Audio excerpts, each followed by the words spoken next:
안녕하십니까. 김동균입니다. 이번 강의는 최근 브랜드 마케팅 이슈를 다루는 브라마 이슈의 두 번째 강의로서 강력한 마스터 브랜드를 가진 기업들이 성장을 위한 새로운 접근으로 마스터 브랜드를 활용하는 에자일 마스터 브랜드 전략을 소개하겠습니다. 자, 그럼 강의를 시작하겠습니다. 요즘 시장을 리딩하는 기업들은 브랜드 아키텍처에 새로운 접근을 시도해서 성장을 가속화하고 있습니다. 기업들은 기존과 다른 산업과 시장에서 새로운 기회를 창출하기 위해 다른 동력을 활용한 성장을 하려고 하는데 이를 점프 스타트 그로스라고 합니다. 점프 스타트란 자동차 배터리가 방전되었을 때 다른 자동차와 점프 케이블로 연결해서 다른 자동차 배터리의 전력을 잠깐 이용해서 자동차에 시동을 거는 것을 의미합니다. 즉, 기존과 다른 산업이나 시장에 진출하기 위해 보유하고 있던 강력한 브랜드의 힘을 빌린다는 의미가 내포되어 있습니다.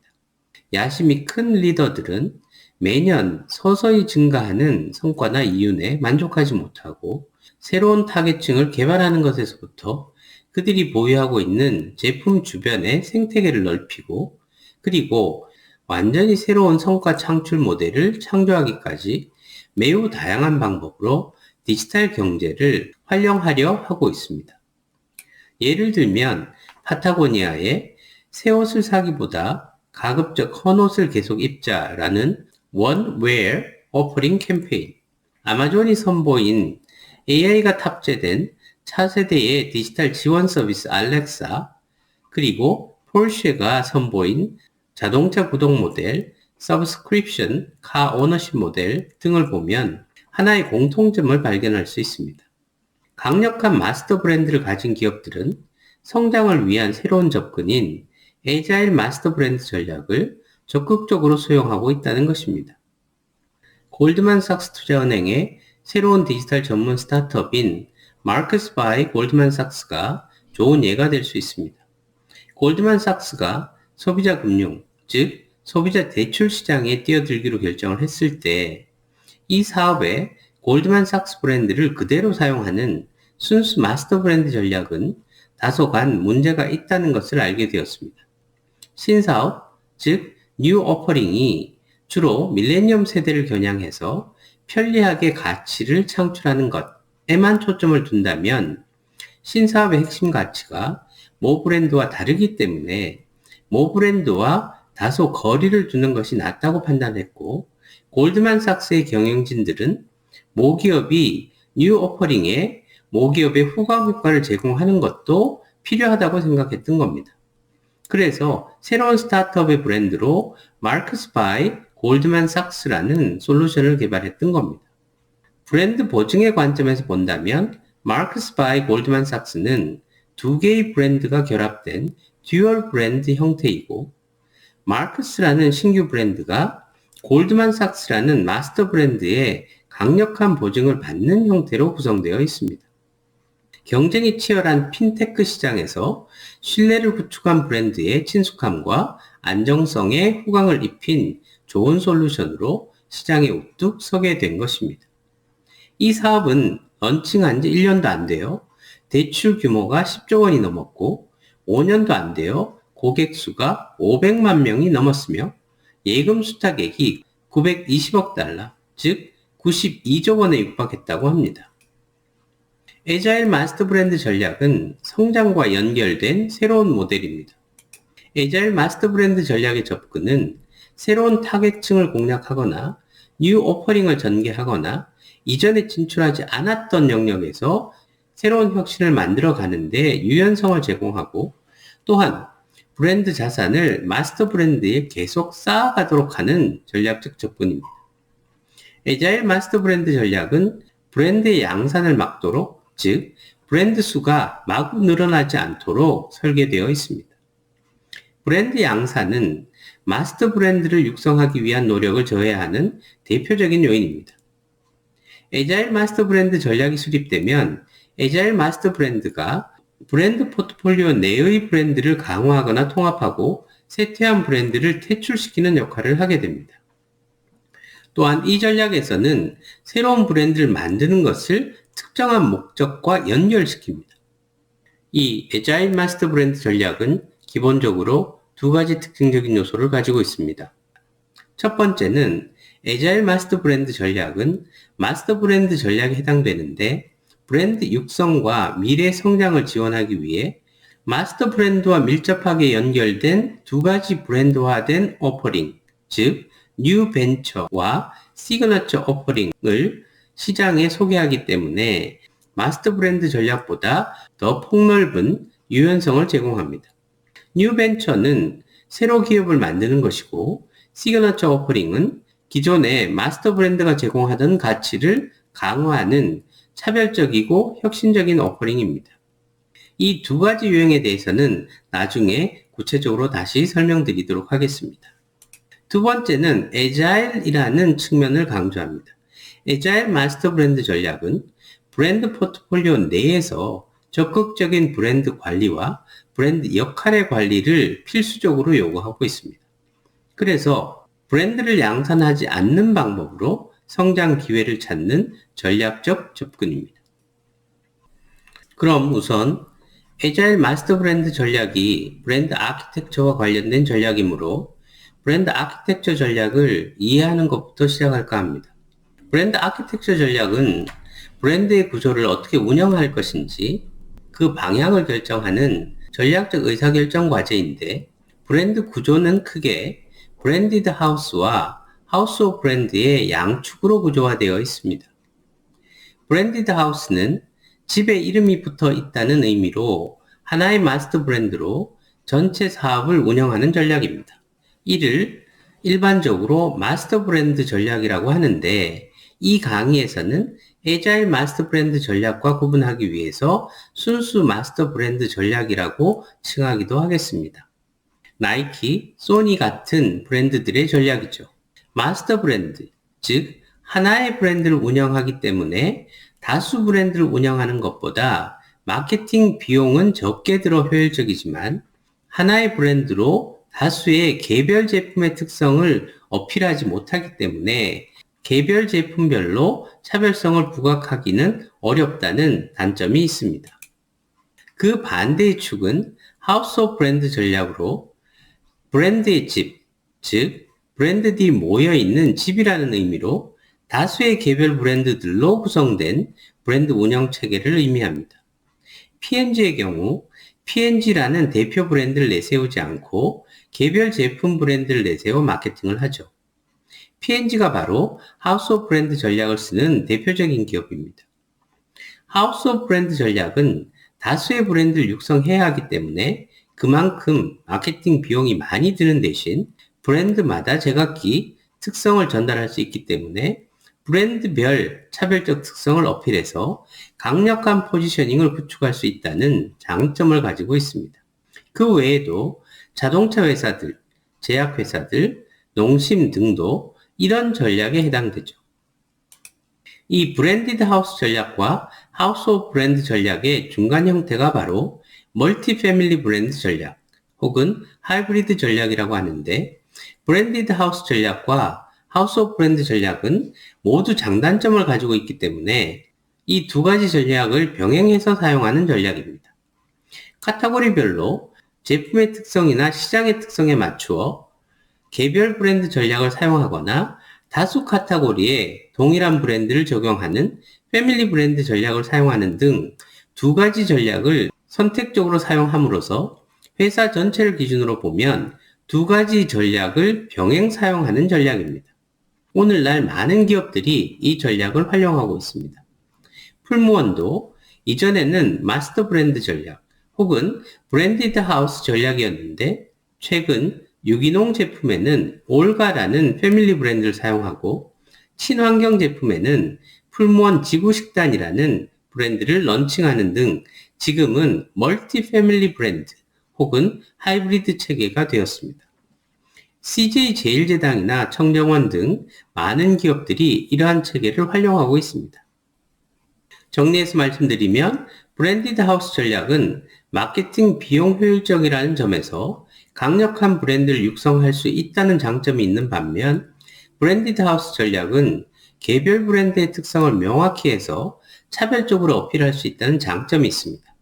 물론 하이브리드는 두 전략의 장점을 적절하게 잘 활용하려는 전략이죠. 그렇다면 에자일 마스터 브랜드는 하이브리드 모델이 아닌가 하고 생각할 수 있는데, 에자일 마스터 브랜드 전략은 하이브리드 전략보다는 마스터 브랜드 전략의 한 형태로 보아야 합니다. 왜냐하면 에자일 마스터 브랜드 모델에서 모든 브랜드화된 오퍼링, 즉 브랜드가 붙어 있는 새로운 제품이나 서비스는 경험을 통해서든 아니면 다른 요소를 통해서든 명시적으로 혹은 암묵적으로 기업의 대표 브랜드와 연결되어 있기 때문입니다. 이 브랜드화된 오퍼링의 전략적 역할은 기업의 대표 마스터 브랜드를 강화시키는 것입니다. 예를 들면 뱅크 오브 아메리카의 메릴 린치, 메릴 엣지 등 메릴로 브랜드화된 오퍼링은 투자 영역에서 모기업의 뱅크 오브 아메리카의 신뢰성과 전문성을 제공함으로써 뱅크 오브 아메리카의 대표 브랜드를 역으로 지원하는 역할을 하기도 합니다. 하이브리드 모델에서도 일부 브랜드와 오퍼링이 기업의 대표 브랜드와 명확히 연결되어 있는 것은 사실이지만, 기업의 대표 브랜드나 기업의 다른 브랜드와 전혀 연결되어 있지 않거나 제한적으로 연결되어 있는 별개의 독립 브랜드나 오퍼링인 경우도 있습니다. 이러한 경우의 브랜드 전략은 육성하려는 브랜드 자산이 기업 대표 브랜드와 다르거나 채널 갈등 등과 같은 다른 장애 요인 때문에 기업 대표 브랜드와 분리해서 운영하려는 것입니다. 예를 들면 월마트의 경우 월마트 스토어 브랜드는 기업 대표 브랜드의 포트폴리오와 연결되어 있지만, 무스조, 보노보스, 올스웰과 같은 브랜드들은 목적적으로 월마트와 별개로 연상되도록 대표 브랜드와 완전히 별개의 브랜드로 운영되고 있습니다. 이 그림에서 표현된 것 같이 에자일 마스터 브랜드는 하이브리드 전략보다는 퓨어 마스터 브랜드 전략에 가깝습니다. 결론적으로 에자일 마스터 브랜드는 하이브리드 모델의 형태이기보다는 마스터 브랜드 전략 형태이라는 것입니다. 에자일 마스터 브랜드 전략에 사용되는 브랜드화된 오퍼링의 두 가지 유형인 뉴 벤처와 시그너처 오퍼링에 대해 면밀히 살펴보겠습니다. 뉴 벤처란 확실히 성장 역할을 하는 브랜드화된 독특한 제품이나 서비스를 지칭합니다. 신규 회사가 될 수도 있고 신사업이 될 수도 있습니다. 브랜드 경험이나 디자인 등으로 마스터 브랜드와 밀접하게 연결되어 있다 하더라도 뉴 벤처는 마스터 브랜드와 분리된 별도의 브랜드이고, 전략적으로는 독립적으로 수입을 창조해야 합니다. 하지만 뉴 벤처가 마스터 브랜드의 핵심적인 오퍼링에 의존적이지는 않습니다. 물론 이 뉴 벤처가 그 자체로 반드시 새로워야 하는 건 아닙니다. 말하자면 새로운 오퍼링을 제시해야 하는 건 아닙니다. 이 뉴 벤처의 새로움이란 뉴 벤처가 마스터 브랜드 모델에 대한 개선된 접근이라는 맥락에서 마스터 브랜드가 전략적으로 새로운 성장 영역으로 전환할 수 있도록 새롭고 가치 있는 자산을 소개하는 데 있어서 뉴 벤처의 새로움이 어떻게 사용되는지에 달려 있습니다. 그러한 역할을 하는 데 있어서 새로움을 제공하면 된다는 것입니다. 뉴 벤처는 기업이 특정 타겟층의 독특한 기대에 부응하게 하거나 기존 마스터 브랜드의 핵심 제품이나 서비스와 다른 새로운 제품이나 서비스를 제공하게 할 수 있습니다. 그래서 뉴 벤처들은 기존의 핵심 제품들과 직접적으로 경쟁하지는 않습니다. 하지만 뉴 벤처는 브랜드 경험 속에서 시각적으로나 청각적으로 마스터 브랜드와 밀접한 연결성을 유지함으로써 마스터 브랜드에 많은 역후광 효과를 유발할 수 있습니다. 마스터 브랜드가 신생 브랜드에 미치는 긍정적인 영향을 후광 효과라고 하고, 반대로 신생 브랜드가 마스터 브랜드에 미치는 영향을 역후광 효과라고 합니다. 예를 들면 아마존의 알렉사는 뉴 벤처의 예입니다. AI 기반의 디지털 지원 서비스를 만들려고 기획하면서 아마존은 선택의 기로에 놓였는데요. 아마존의 개인화된 지원 서비스와 유사한 것을 개발해서 이후에 나온 구글 어시스턴트처럼 마스터 브랜드를 신규 서비스에 그냥 사용할지 아니면 새로운 브랜드를 만들지에 대한 고민이었습니다. 후자의 접근으로 알렉사는 고객들에게 아마존의 첨단성과 AI의 전문성을 알리는 한편 아마존의 디지털 생태계를 확장하는 데 기여했습니다.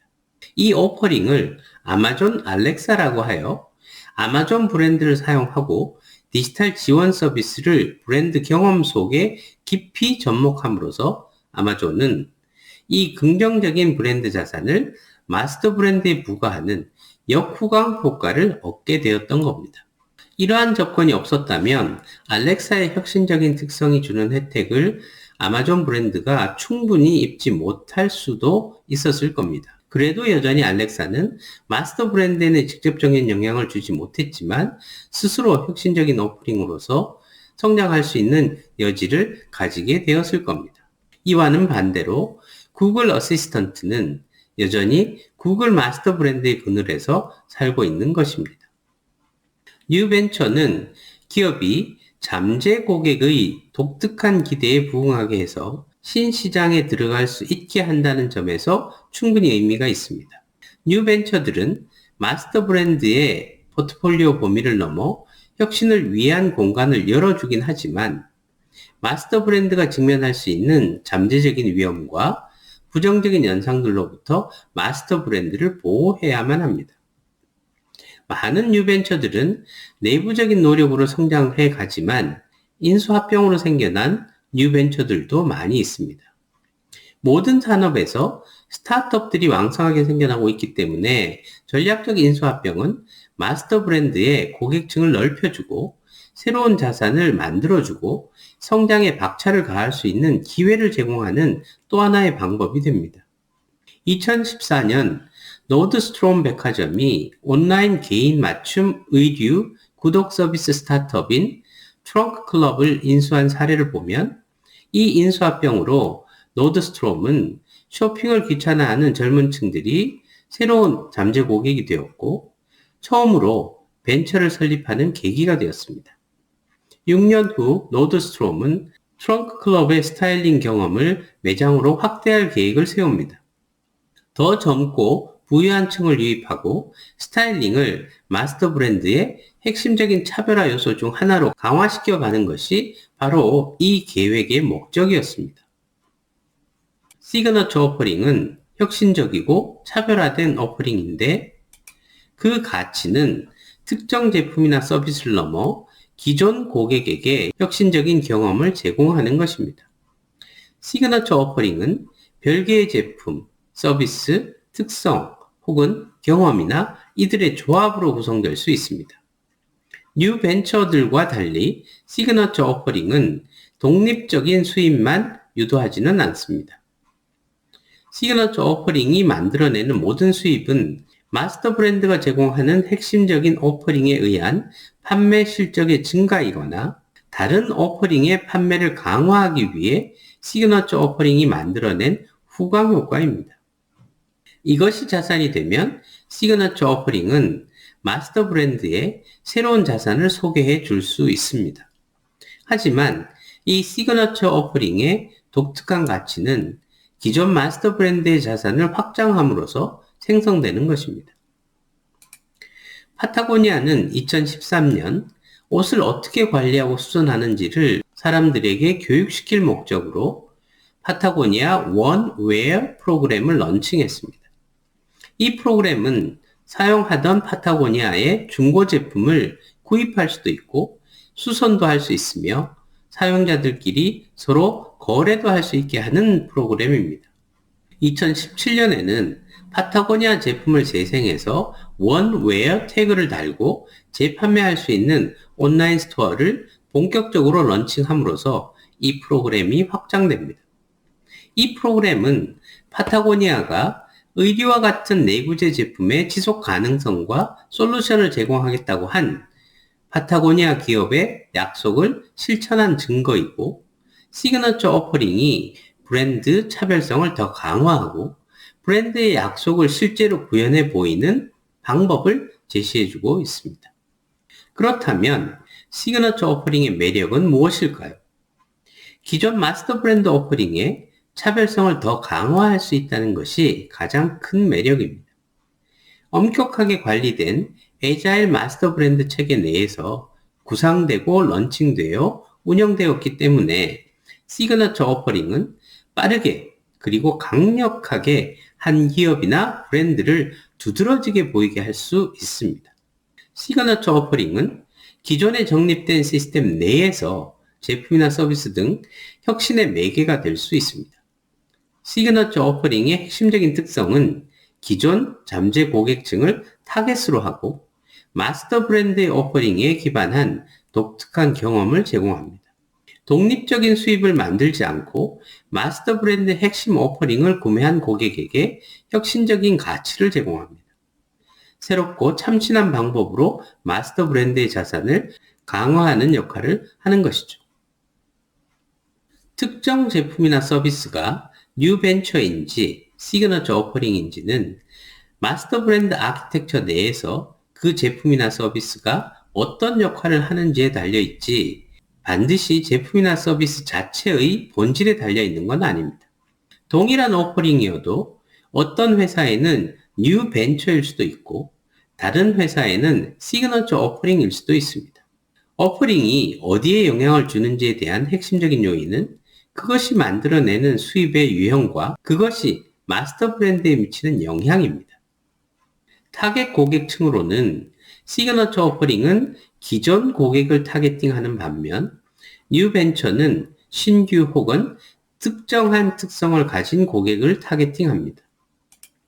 혁신성 측면에서는 시그너처 오퍼링은 마스터 브랜드의 오퍼링 기반 위에서 독특한 경험을 전달하고 뉴 벤처는 마스터 브랜드와 구별되는 독특한 제품이나 서비스를 전달합니다.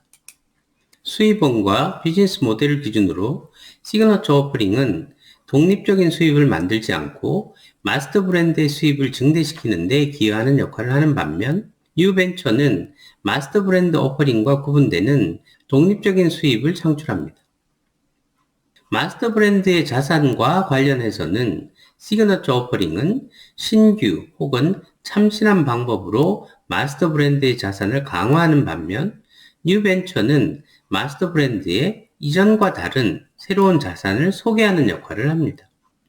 아마존과 뱅크 오브 아메리카는 모두 AI 어시스턴트를 가지고 있습니다. 알렉사와 에리카입니다. 그런데 하나는 뉴 벤처이고 다른 하나는 시그너처 오퍼링이라고 주장합니다. 왜 그럴까요? 이 예에서는 모든 것이 수입에 달려 있습니다. 알렉사는 기업의 핵심 오퍼링과 독립적인 수입을 아마존에 만들어줍니다. 알렉사는 구입할 제품의 생태계와 함께하기 때문에 사용자들이 아마존에서 쇼핑하지 않더라도 알렉사와 상호작용할 수 있습니다. 반면에 에리카는 시그너처 오퍼링입니다. 에리카는 오직 뱅크 오브 아메리카 고객들만 사용할 수 있고 직접적으로 수입을 창출하지 않습니다. 대신 에리카가 제공하는 AI 기반의 충고는 핵심 오퍼링 내에 통합되어 경쟁력 있는 차별성을 유발하고 호소력을 상승시켜서 핵심 오퍼링이 수입을 창출하게 지원합니다.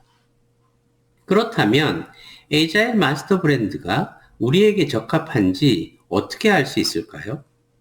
에자일 마스터 브랜드가 우리에게 적합한지를 평가하려면 우리 회사의 성장 전략부터 이해해야 합니다.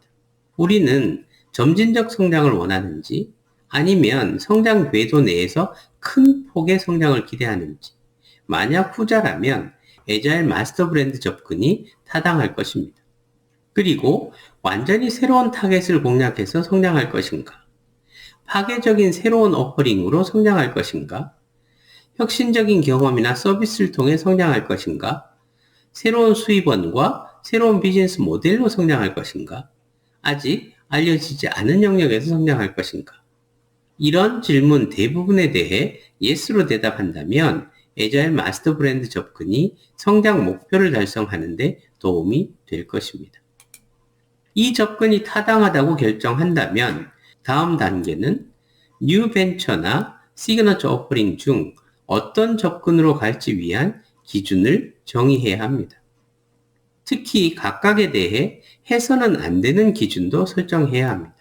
정의된 기준은 전체 브랜드 포트폴리오를 관리하고 더 많은 오퍼링이 시장에 제시되었을 때 확산을 막기 위해서 필요합니다. 어떤 접근을 할지에 대한 기준 역시 성장 전략에 따라 결정될 수 있습니다. 특정 뉴 벤처나 시그너처 오퍼링에 대해 새로운 타겟을 공략하려는 정도, 독립적인 수입을 창출하려는 정도, 그리고 마스터 브랜드의 자산에 영향을 미치려는 정도를 생각해 보아야 합니다. 뉴 벤처나 시그너처 오퍼링이 마스터 브랜드의 오퍼링과 완전히 다른 오퍼링을 제시할지, 아니면 독특한 방법으로 마스터 브랜드의 오퍼링을 지원할지를 결정해야 합니다. 결정 기준의 일부로 마스터 브랜드와 밀접하게 연결된 뉴 벤처나 시그너처 오퍼링을 도입할 타이밍인지 어떻게 평가해야 할지 생각해야 합니다. 각 접근은 서로 다른 목표를 가지고 있지만 이러한 고려사항들을 설계하는 것이 장기적으로 조직을 훈련시켜 줍니다. 전략적으로 사용되면 애자일 마스터 브랜드 접근은 브랜드 관리를 성장을 위한 하나의 힘으로 자리 잡게 하고 브랜드 패러다임을 안전하게 보호해야 하는 것에서 가치를 창조하는 도구로 변화시킵니다. 애자일 마스터 브랜드 접근은 브랜드가 비즈니스의 궤적에서 보다 적극적인 역할을 하도록 하고 브랜드를 관리하는 사람들에게 더 큰 권한을 부여하게 합니다. 이 새로운 접근은 특히 파괴적 혁신이 지속적으로 시장, 소비자, 카테고리를 흔들어 놓는 상황에서 더욱 유용합니다. 그래서 애자일 마스터 브랜드 접근을 변화의 속도를 유지하기 위한 방법이 아니라 늘 변화하는 상황에서 기회를 얻는데 궁극적으로 도움을 주는 경쟁 우위 요소로 생각해야 합니다. 자, 이제 강의를 마무리해야 하겠습니다. 애자일 마스터 브랜드 전략은 비즈니스의 성장을 위해서 마스터 브랜드를 활용하는 전략입니다. 애자일 마스터 브랜드 전략의 두 가지 오퍼링 중 어떤 것을 사용할지는 세부 전략의 방향성이 결정되어야 하지만 성장을 위한 전략적 접근으로 애자일 마스터 브랜드 접근을 신중하게 고려할 것을 추천합니다. 긴 시간, 어려운 강의 청취해 주셔서 감사합니다.